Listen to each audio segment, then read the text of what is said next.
Salut à tous, bienvenue chez l'Amadoué. Aujourd'hui on n'est pas à la ferme, on est chez Étienne à la couvertoire dans l'Aveyron et Étienne va nous faire une petite présentation. Bonjour, je m'appelle Étienne Cerclera, on a la passion des chiens de berger et on aime animer des stages de chiens de berger. On est sur notre lieu de travail pour les professionnels ou pour les particuliers qui ont un Shetland, un Kelpie, un berger australien. Des borders. Ou des border collies, tout à fait. Et qui ont envie que leur chien découvre ou se perfectionne et surtout améliorer la relation avec le chien, lui amener une activité qui lui plaît et peaufiner comme ça l'obéissance du chien, et ils pourront le transposer à la maison avec un chien qui se contient, qui écoute, qui est précis à côté des brebis, qui sont très stimulantes pour eux, et du coup à la maison ils sont plus faciles à faire écouter en présence de tout ce qu'il y a dans le quotidien à vivre. Super. Et bien si je suis là aujourd'hui, attends je vais mettre comme ça, hop. Si je suis là aujourd'hui, c'est parce que moi je m'entraîne avec le bouvier pour donc troupeauter les lamas. Et du coup je vais vous montrer tout ça de A à Z, et ça commence par se former avec un professionnel. Donc Étienne il fait ça depuis très très longtemps. L'expérience de chien de troupeau, ça commence à quel âge? J'ai commencé quand j'avais 10 ans avec mon oncle pour garder les brebis. Du coup, j'ai fait un lycée agricole.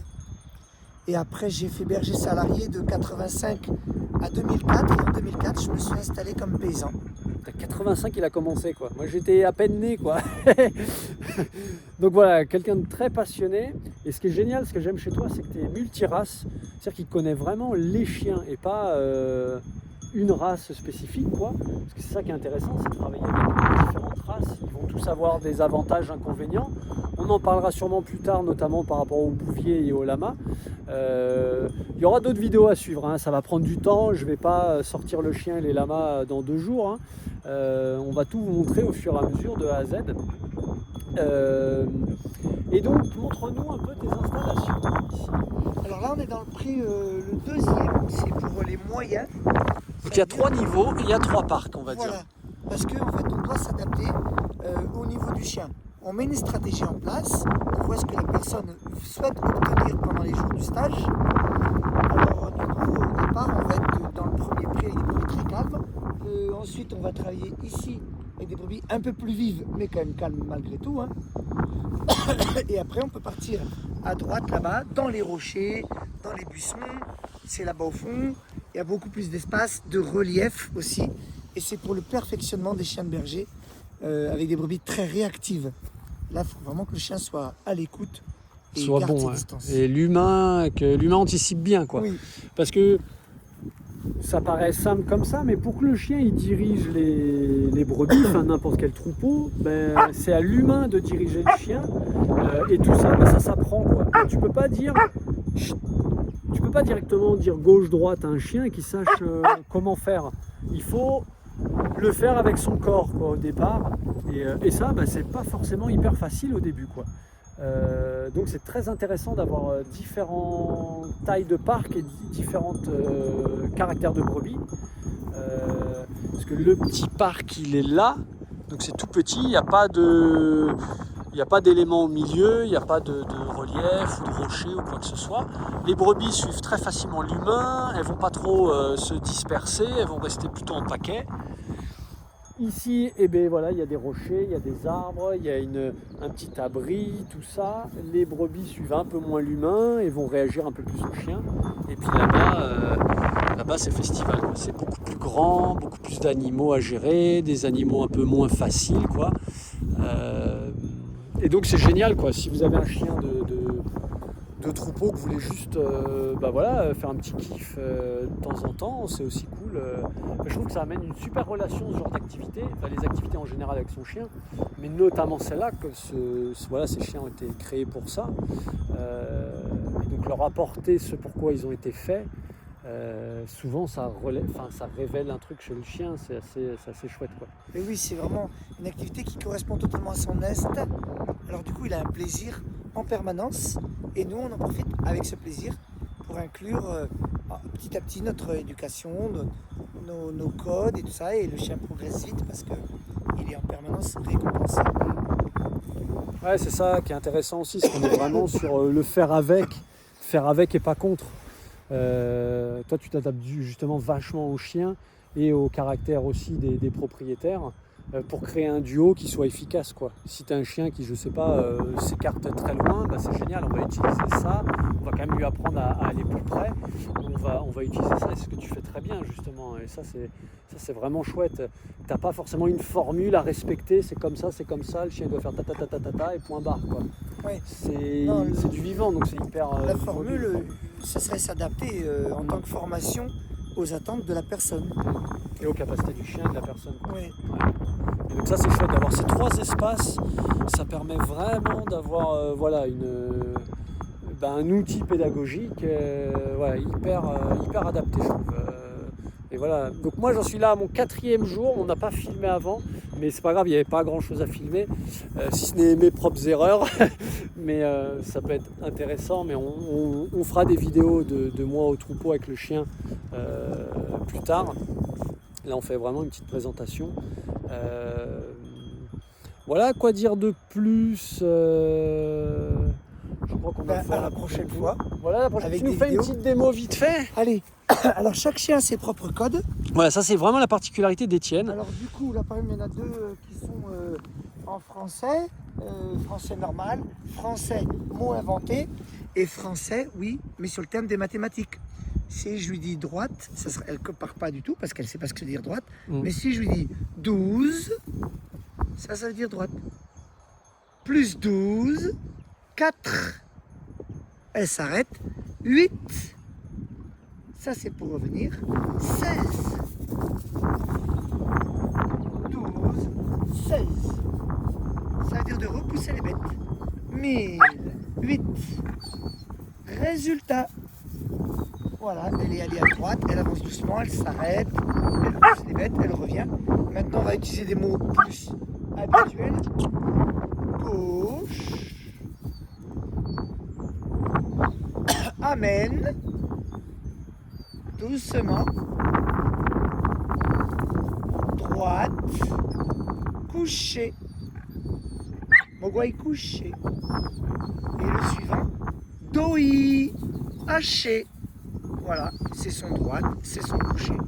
Voilà, chaque chien a ses codes. Et les Super. autres, comme ne les connaissent pas, Ils réagissent pas, ouais. Et Bon, on donc, a vu quand t'as dit gauche, le premier, il y a un petit sursaut, mais ils ont dit ah non, c'est pas pour nous. Oui. Tu vois, c'est Il ah a peut-être entendu le mot que je prononçais comme ça. non. Ouais, Mais il a pas c'est ça. compris que c'était pas pour lui. Voilà, c'était pas pour Après, lui. on a d'autres chiens avec des termes de cuisine, ou de la marine, ou des fruits, ou des noms d'oiseaux. Et ça permet comme ça, avec l'espagnol aussi, l'anglais, ça permet de les placer comme ça, tous indépendamment les uns des autres. Donc ça c'est vraiment chouette, quoi. C'est aussi un truc. Et puis vous voyez, c'est dans le calme, c'est tranquille. Alors c'est pas toujours dans le calme parce que si le chien il fait un truc qu'on n'a pas voulu ou qu'il prend une initiative, et ben des fois il faut hausser le ton pour lui faire comprendre que c'est pas ce qu'on veut. Mais globalement, voilà, l'idée c'est à chaque fois d'être dans le calme pour que le chien soit posé aussi dans son travail et que qu'il ne mette pas trop la pression aux brebis parce qu'en fait c'est une espèce de chaîne en cascade. Si nous le maître, on est trop énervé ou enfin voilà, on hurle, on va mettre beaucoup de pression au chien et ça va surgir sur le troupeau qui ressurgit sur l'humain après, quoi. C'est le serpent qui se mord la queue parce que du coup le chien il met trop la pression, les animaux ils font n'importe quoi, ça s'éclate dans tous les sens et toi tu as encore 4 fois plus de travail, quoi. Et tu remets plus la pression au chien parce que c'est le bordel. Donc oui. Alors l'idée c'est de... Si on arrive à être calme dès le début, à être en confiance avec le chien, et c'est cool. C'est quand j'étais venu il y a 8 ou 9 ans avec Django. Lui, Django, il allait direct sur les animaux à pincer, ce qui est normal, hein, c'est une partie de leur boulot. Et lui, en fait, donc comme Kitan, vous savez qu'il m'a été confié, et ben son ancienne maîtresse, elle faisait du troupeau ici. Donc en fait, là, ces 4 derniers jours, c'est moi qu'il a fallu former parce que lui, il roule mais les doigts dans le nez, quoi. Et à chaque fois.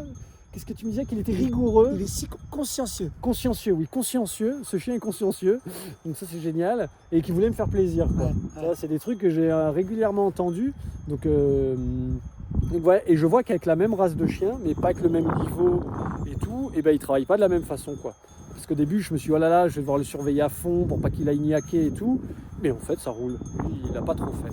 Oui, puis plus on va être calme, plus on va aider le chien à être calme. Ouais. Et du coup, s'il il est calme, il sera calme avec le brebis. Ouais, et puis il est plus à l'écoute si t'es calme. Oui, oui. Ouais, donc voilà. Donc ça c'est vraiment génial aussi d'insuffler ça quoi. Voilà, on est calme, on se fait plaisir. Et là, quand on fait des passages ici, ça je sais pas, c'est 2 minutes 30, c'est ça? Oui. Dans l'idéal quoi. Oui.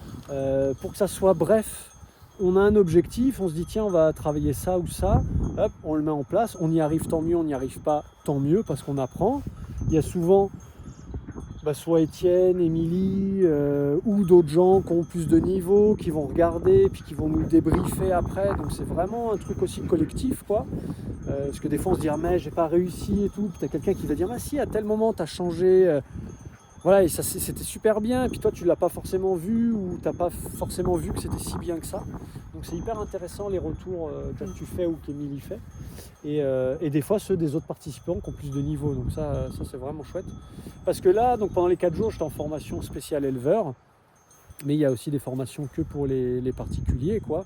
Et il y a des particuliers qui ont du niveau, parce qu'il y a des particuliers qui font des concours et qui n'ont pas de troupeau chez eux. Hein. Donc voilà, c'est pas parce que tu es éleveur que tu es au top, et c'est pas parce que tu es un particulier que tu es tout pourri, quoi. Voilà par rapport à ça. On va arrêter cette vidéo là-dessus. Et on refera une autre vidéo où on verra le chien travailler. Peut-être que Étienne débriefera ou quoi, enfin on verra comment on fait. Mais il y aura d'autres vidéos parce que là en 4 jours, moi je suis pas prêt à lâcher le troupeau tout seul. Je vais m'entraîner à la ferme, donc ça pareil, je vous ferai des vidéos. On va s'entraîner à la ferme dans le corral pour voilà, mettre les choses en place tranquillement. Parce que tu disais aussi qu'avant d'amener des commandes verbales, parce que là vous avez vu, Étienne il n'a pas bougé, il a dit gauche, il a dit 2+, enfin voilà, et les chiens ils ont fait. Mais au début c'est avec ton corps que tu dois faire bouger le chien pour qu'il fasse bouger le troupeau. Et tu disais donc pour avant de mettre des commandes verbales, il fallait attendre combien de temps à peu près? Mais en fait on va guider le chien avec la gestuelle, on met les mots dessus pour qu'il les entende, puis qu'il les enregistre. Alors suivant le mot, ça prend 8 jours, 15 jours, 3 mois, parce qu'on peaufine, il faut qu'il sache le faire de loin, tout ça. On veut qu'il le fasse dans l'action, tout ça. Et comme on ne veut pas aller trop vite à chaque fois, eh ben, il faut prendre le temps. C'est ça. Et la gestuelle s'estompe petit à petit pour ne laisser place que aux mots. Et l'autre fois, il a fait une démo avec un chien justement que tu voulais tester, qui se détache de sa gestuelle et qui soit que à l'écoute des mots. Et donc tu faisais tout l'inverse de ce qu'il fallait faire. Il essayait de pousser le chien à gauche et lui disait à droite, et le chien il allait à droite. Voilà. Il avait tout compris, ce que tu voulais et pas ce que tu faisais, quoi. Voilà. Et ben voilà, j'en suis pas là, mais un jour on va y arriver et ça va être cool, quoi. Donc affaire à suivre.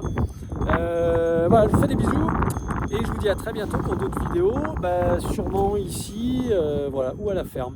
Allez, ciao ciao.